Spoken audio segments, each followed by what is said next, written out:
Hey, what's going on, guys? Thanks for tuning in to Wingate Solutions. I hope you're doing well. Today's video is going to be a review on the Leupold Mark IV HD 2.5 to 10. All right, let's get into it.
All right, this is going to be the meat and potatoes review of the Leupold Mark IV HD 2.5 to 10 by 42 rifle scope.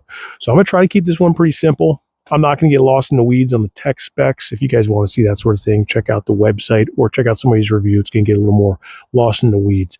I'm going to try not to do that today. I'm going to keep this one pretty simple. And the short of it is, I really like this scope. It's been working really well for me. And that's about it. No, I'll get into it a little more than that. If you guys know me, you know I really like this flavor of magnification range. At 2.5 to 10x is kind of perfect for me, specifically paired with a top dot. I really like it for a general purpose setup.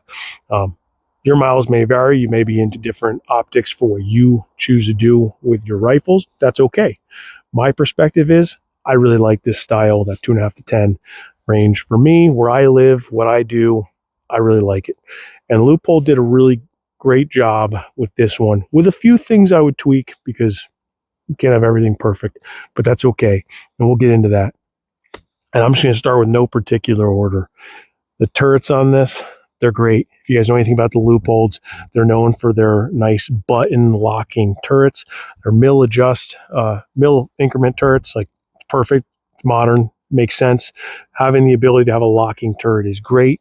Personally, I like capped turrets. The windage is capped.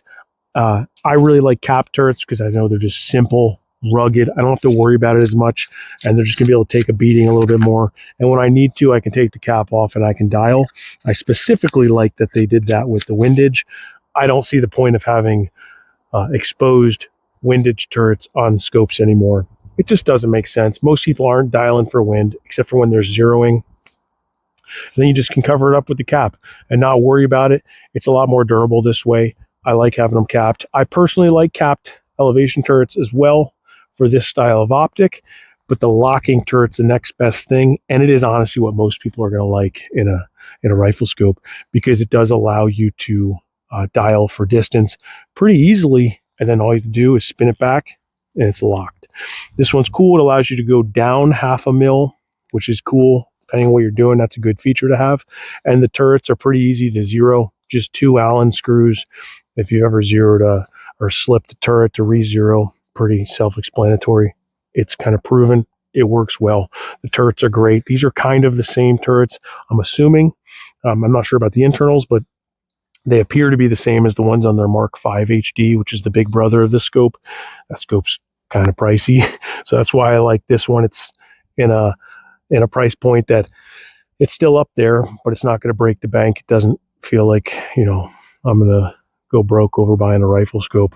This one's still in that premium price point for me, but it's a serious use optic, so I'm okay with it. So I like these turrets. They've been working great. Throw lever wise, it has a really cool built-in throw lever. You can remove it, and then you'd have just like a thumb ramp. I find it perfect. It's small enough that it doesn't get in the way. It doesn't get in the way of the charging handle for me, but it's still big enough that I can throw the lever or throw the magnification ring real quick. And it has a short throw. It's the little things matter. Might matter more to some people, especially when I'm paying a little more.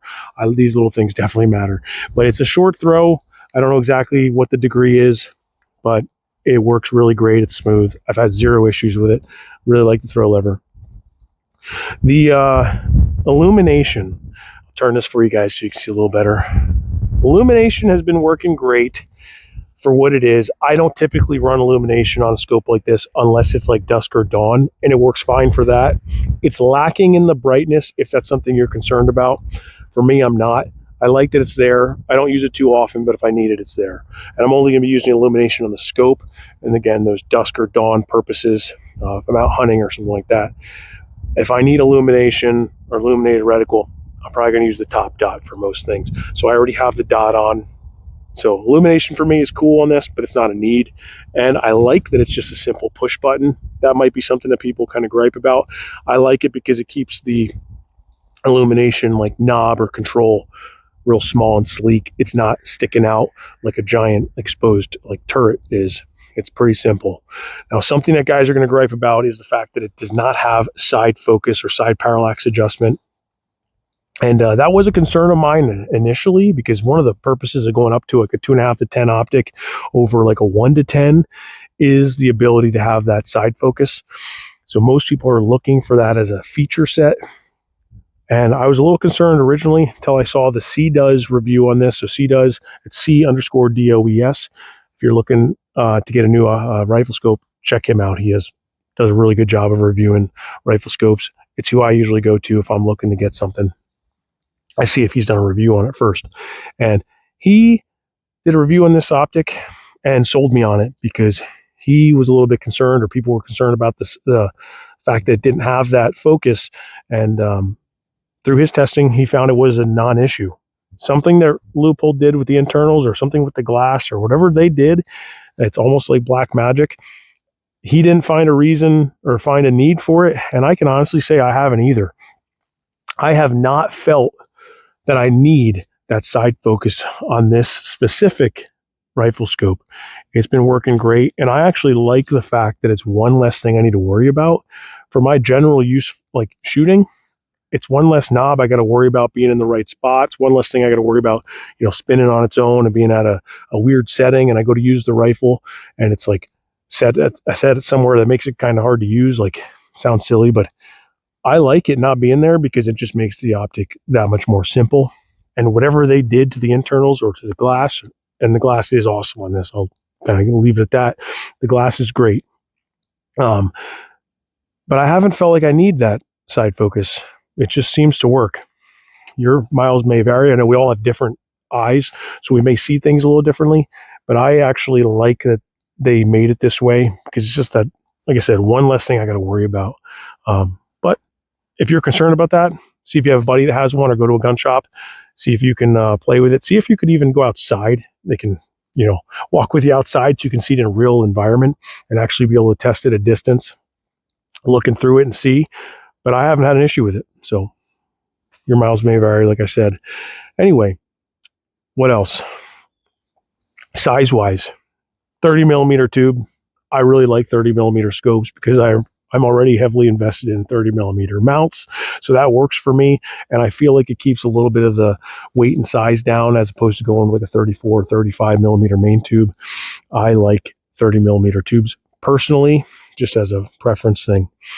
Size-wise overall, it's not a small scope. It's also not a big scope. It's kind of right in the middle. I have no issue with it. In a perfect world, if this thing could be shorter, smaller, that would be really cool. But then usually you're giving something up when you go to a compact scope. So this one's kind of right there in the sweet spot for what I'm used to. If you guys are used to a small LPVO or like a red dot magnifier combo, this might feel like a big setup for you until you're used to it. For someone that runs a lot of magnified optics, it doesn't feel like a big scope. It just feels kind of right there in the middle for me, and I don't have an issue with it. So reticle wise, I'll throw some short videos of that up on the screen then for you guys to see. Just keep in mind, I was filming them quick earlier through my camera on my phone, so it might not be a 1-for-1 of like what it looks like for real. So take that for what it is. Kind of hard for a camera to focus on the reticle and focus on like what it's seeing through the scope. So if I throw those videos up, it's more for you guys to see what the reticle looks like at the different magnification ranges, because I know that's something I'm usually looking for when I look at reviews, is I want to see what the reticle looks like on the low end and all the way up through to the top end, because I want an optic that I can use in different at different magnifications. So that's why I'm going to throw them up there. So hopefully you get something out of that. But like I said, it might not be actually what it looks like because you're looking at it through a screen, right? But user-wise, the glass on this is awesome, crisp. It just works really well. Good light gathering for me. I really like it. No complaints. The reticle itself is a TMR reticle from Leupold. It's dated. It really does work. It works perfectly fine, but it is dated. I would like it if they would have this scope released in their CMR reticle. If they have in their 2-10s right now, their Mark V 2-10s, that reticle seems awesome. Because for me, I want something that has a bold enough center ring or horseshoe or something that works really well at 2.5x, so I can use this thing more as a general purpose optic and you be quick on target for closer shots. And then as I dial up, I want then to have more of a fine aiming solution in the center, and then I want to have the fine usable enough size mill holds and windage holds. That's what I'm looking for in a setup. This doesn't have any windage holds except for the main stadia across, like almost like a duplex style, right? It has that. So if you're dialing for elevation, then you can just hold off for wind with the reticle. If you're holding for elevation with the scope, with the mill hashes, you're not going to have any actual wind holds. You're going to just be holding into space. And that's okay for a general purpose setup like this. It's usable. People were using just simple, mill dot reticles for a long time. But there's a reason why we're moving to more modern, like wind hold, Christmas tree style reticles. So reticle is going to be preference based. I like the TMR. It works, but I wouldn't mind it being a little better on the 2X because it is a little thin for what I like on a reticle. If you guys have seen some of my content, one of my favorite optics of all time is the Primary Arms GLX 2.5-10. This isn't a comparison by any means, but like that optic, my favorite thing about it was how it had such a bold, I guess you could say it's like a horseshoe in the middle as a feature that just drew my eye to the center of the reticle. And it didn't matter what the lighting condition was. It was pretty easy to use that reticle. And I wish this had something like that, maybe not quite as big, because that did get a little distracting when you crank it up to 10. And having a reticle that works really well on the low and the high end is a little bit of a challenging thing. Like some companies get it really well and some don't. I require an optic that's going to work throughout the entire magnification range. For me, I don't like to have something that only works well on the high end, because then what's the point? This one works good enough throughout the entire magnification range if you're okay with having a simple reticle like the TMR. So hopefully you got something out of that. Hopefully I was able to put some of those videos up so you guys can see, like I said. And if you like this content, please consider subscribing, hitting that thumbs up, like button, share with your buddies, comment down below, all those cool things. I wanted to keep this one pretty quick. Hopefully I did. And if you want to support us in any other way, my wife and I have a small business. We make 2-point minimalist adjustable freedom slings, such as this. And we make sling retention straps like this as well for a sling stowage solution. So if it's something you want, or if you want to just support us, go over and check out our website, wingatesolutionsllc.com. Link down in the description. But that's about it, guys. Till next time, get out and train.